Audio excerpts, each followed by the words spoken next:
कहानी का शीर्षक है उम्मीद से ज़्यादा मिला।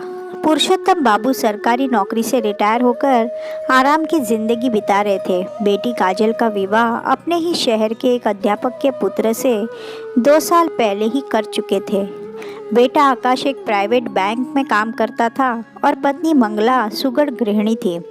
पत्नी के सहयोग से ही उन्होंने अपनी सीमित आय में ही बच्चों को सेटल किया और अपना मकान भी बना लिया था। अब वे आकाश का विवाह करके अपनी आखिरी जिम्मेदारी से मुक्त होना चाहते थे। बहू के संबंध में मंगला जी की एक विशेष इच्छा थी।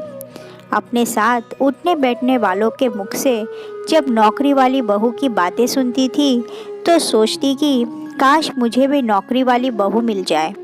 शादी ब्याह को सेटल कराने में उनका छोटा भाई निरंजन बहुत माहिर था, सो अपनी पसंद बताकर आकाश के लिए पत्नी ढूंढने की जिम्मेदारी उन्होंने निरंजन बाबू को दे दी।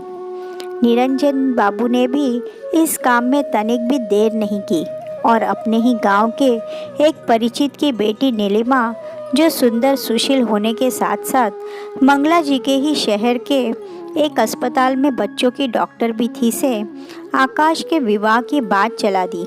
मंगला जी के लिए तो लड़की नौकरी करती है यही बहुत था और पुरुषोत्तम बाबू ठहरे पत्नी के अनुचर। बस एक दिन मंगला जी सपरिवार अपने होने वाली बहू को देखने चल दी। आकाश और नीलिमा ने भी एक दूसरे को पसंद कर लिया और उसी दिन अंगूठी पहनाकर सगाई की रस्म पूरी कर दी गई। शुभ मुहूर्त में मंगला जी ने बेटे का विवाह कर दिया और नीलिमा को बहू बनाकर ले आई। भरा पूरा परिवार और सहेली जैसी ननंद काजल का स्नेह पाकर नीलिमा बहुत खुश थी। विवाह से पूर्व ही उसने अस्पताल से 1 महीने की छुट्टी ले ली थी, इसलिए अपने पति और परिवार वालों के साथ समय बिताने का उसे पूरा मौका मिल गया था। कुछ दिनों बाद काजल अपने ससुराल चली गई और आकाश भी अपने काम पर जाने लगा। नीलिमा सास के पास बैठती, उनके काम में हाथ बटाती और उन्हें अस्पताल के किस्से सुनाकर उनका मन बहलाती। उसने भी तो ऐसे ही ससुराल की कल्पना की थी जो उसे मिल गया था। मंगला जी तो इतनी खुश थी कि अपने पति और रिश्तेदारों को कहती रहती कि मेरी तो अब सारी उम्मीदें पूरी हो गई है। 1 महीने की छुट्टी खत्म होते ही नीलिमा अस्पताल जाने लगी। जाने से पहले वह सास ससुर का नाश्ता, दवाइयाँ, फल, दूध आदि सब तैयार कर जाती। कुछ रह जाता तो अस्पताल से घर के नौकर को फ़ोन करके पूरा करने को याद दिला देती थी। अस्पताल से आने पर भी सारे काम पर उसकी बराबर नज़र रहती थी, लेकिन पहले जैसा सास के पास अब वह बैठ नहीं पाती थी।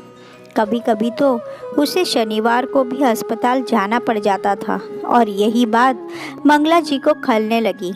मंगला जी को उम्मीद थी कि अस्पताल के काम के साथ साथ नीलिमा घरेलू बहू की जिम्मेदारी भी निभाएगी, लेकिन ऐसा करना नीलिमा के लिए तो कतई संभव न था। उसके मरीज छोटे छोटे बच्चे थे जिन्हें देखना उसकी प्राथमिकता थी। बस इसी बात पर मंगला जी ने अपनी बहू से दूरी बना ली। उसके कुछ पूछने पर हाँ हूँ कह देती, यहाँ तक कि बेटी को फ़ोन करके कहती कि मेरी उम्मीदों पर तो पानी फिर गया। एक दिन निरंजन बाबू बहन से मिलने आए तो उस पर बरस पड़ी कि तूने तो मुझे ठग दिया, दूसरों की बहुओं को देखो और एक हमारी है। निरंजन बाबू ने अपनी बहन को बहुत समझाने की कोशिश की, लेकिन मंगला जी तो बस काजल अपनी भाभी को बहुत अच्छी तरह से समझती थी, इसलिए एक दिन उसके अस्पताल जा पहुंची। बरसात के मौसम में तो छोटे बच्चे जल्दी बीमार पड़ जाते हैं। यही वजह थी कि नीलिमा के केबिन के बाहर बच्चों की अच्छी खासी भीड़ थी। बड़ी मुश्किल से नीलिमा ने काजल से मिलने के लिए 5 मिनट का समय निकाला। हाल चाल पूछने के बाद नीलिमा ने आने का कारण पूछा तो काजल टाल गई। बोली, यूं ही आपसे मिलने को दिल किया कहकर वहां से लौट आई। उसने अपने पिता को फ़ोन करके कहा कि भाभी दिन भर बच्चों की सेवा में लगी रहती है और माँ है कि उनकी तुलना दूसरों से करके बेवजह कुढ़ती रहती है, जो उनकी सेहत के लिए ठीक नहीं है। और यही हुआ। मंगला जी का ब्लड प्रेशर लो हो गया। घबराहट, बेचैनी के काले सायों ने उन्हें घेर लिया। आकाश ने तुरंत डॉक्टर को फ़ोन किया। चेकअप करने के बाद डॉक्टर ने उन्हें फुल रेस्ट करने और तनाव मुक्त रहने की सलाह दी। नीलिमा ने अस्पताल से 3 दिनों की छुट्टी ले ली और सास की देखभाल में जुट गई। बहू की सेवा से मंगला जी के स्वास्थ्य में तेजी से सुधार होने लगा। उसी समय निरंजन बाबू बहन से मिलने आए। मंगला जी ने कुछ कहना चाहा तो निरंजन बाबू ने उनके मुंह पर अपना हाथ रख दिया और बोले, दीदी, दूसरों की बहुएं कैसी भी हो, आपकी बहू जैसी कभी नहीं हो सकती। आपके बदले व्यवहार को देखते हुए भी नीलिमा के चेहरे पर शिकन तक नहीं आई। काजल अपने ससुराल में है, बेटा अपने काम पर, तो इन सब की कमी नीलिमा ही तो पूरी कर रही है ना। आपने तो उससे बहुत सारी उम्मीदें लगा ली थी, जिसे पूरा करने की वह हर संभव कोशिश वह कर रही है, लेकिन क्या आप उसकी उम्मीद पर खरी उतरी? निरंजन की बात सुनकर मंगला जी सोचने लगी। तभी नीलिमा सूप लेकर आ गई। जीजा जी से मिल आता हूँ कहकर निरंजन बाबू चले गए और नीलिमा सूप रखकर जाने लगी तो मंगला जी ने उसका हाथ पकड़कर रोक लिया।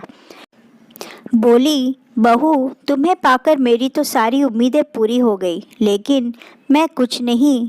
कहते हुए उनकी आंखों से आंसू बहने लगे। नीलिमा उनके आंसुओं को पोंछते हुए बोली, मम्मी जी, मुझे तो आपने उम्मीद से ज़्यादा दिया है। आकाश जैसा केयरिंग पति और काजल जैसी प्यारी ननद मिलने के बाद तो मेरी सारी तमन्नाएं ही पूरी हो गई हैं। अच्छा, अगर ये बात है तो मेरी एक इच्छा और पूरी कर दो, मंगला जी ने हंसते हुए कहा। आज्ञा दीजिए मम्मी जी, हमारे बीच में आए जी शब्द को हटा दो। मम्मी जी नहीं, सिर्फ मम्मी कहो। सुनकर नीलिमा मम्मी कहकर अपनी सास के गले लग गई। दोनों की आंखों से भावनाओं का समंदर बहने लगा। दरवाजे के बाहर खड़े पुरुषोत्तम बाबू अपनी पत्नी का नया रूप देखकर चकित थे। सास बहू के नए रिश्ते देखकर वे भी भावुक हो उठे और अपनी आंखों के भीगे कोरों को पोंछते हुए मन ही मन ईश्वर को धन्यवाद देते हुए बोले, हमारी बहू पूरे परिवार के उम्मीद पर खरी उतरी है।